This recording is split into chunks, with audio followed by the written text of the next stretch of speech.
My name is Elizabeth Showers. I am giving a 6-minute talk today on the Brayton cycle. So the Brayton cycle is basically the ideal gas cycle for a gas turbine engine.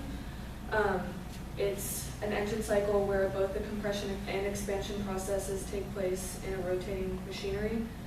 Gas turbines usually operate on an open cycle, but the ideal cycle is under a closed loop, which is because it doesn't have any inefficiencies.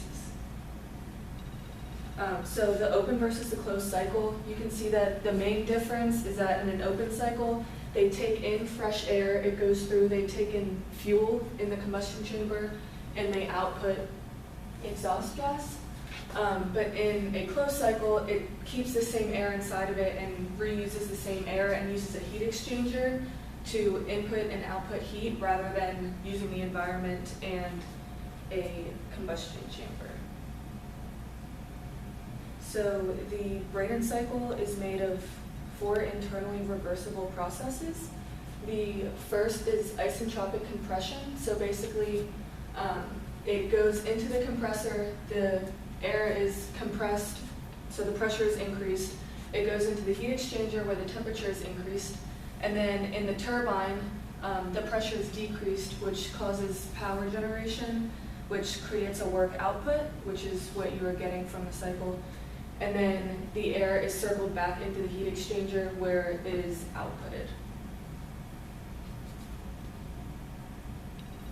So these are TS and PV diagrams of an ideal cycle. You can see here in the TS diagram that between 1 and 2 and 3 and 4, it's isentropic.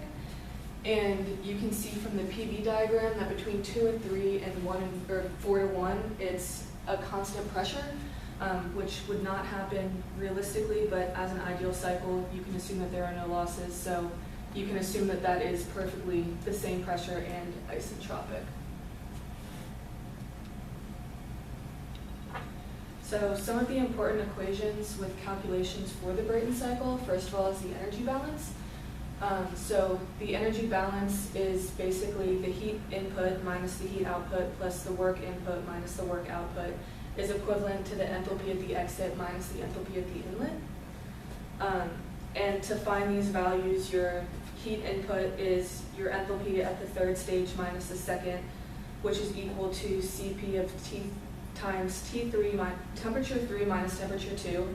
And Q out is the same thing, but with the fourth and the first stage. And then, as you could see from the diagrams earlier, that processes 1 to 2 and 3 to 4 are isentropic, and P2 equals P3 and P4 equals P1. So you can basically start with the fraction of T2 over T1 and use those assumptions of the isentropic and that the temperatures are the same, combined with like these equations.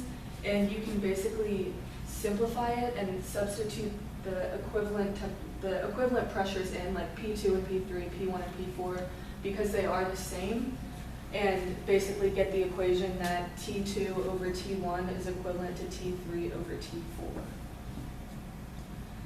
So then, keeping those equations in mind, to calculate the thermal efficiency, which is very important in a cycle, it's your net output, your net work over your heat in, which can be simplified to 1 minus Q out over Q in, and then using the formulas from before with the Q in and Q out equations, if you plug those in, you get this.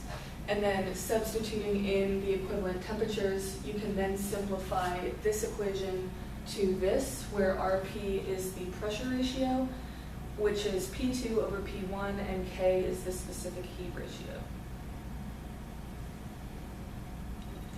So this is a diagram of the thermal efficiency in the pressure ratio. You can see, again, it's the pressure ratio is P2 over P1, and as the pressure ratio between the first and second stage is increased, the efficiency of the cycle also increases in a gas turbine engine. So there are some differences between the Brayton cycle and an ideal actual gas, or a non-ideal gas turbine cycle. There are, of course, inefficiencies. There might be heat loss. The pressures aren't going to be exactly equal. It won't won't be exactly isentropic. So because of these losses, your work input needs to be higher to account for these losses, and your work output won't be as high because you're losing things along the way, so it's not having as high of an output. So this shows the deviations between the actual and the ideal. You can see that here it's isentropic for the ideal cycle, but in reality, it kind of curves in, and it does the same thing over here because it doesn't go completely vertical. So you have to account for those in the updated equations.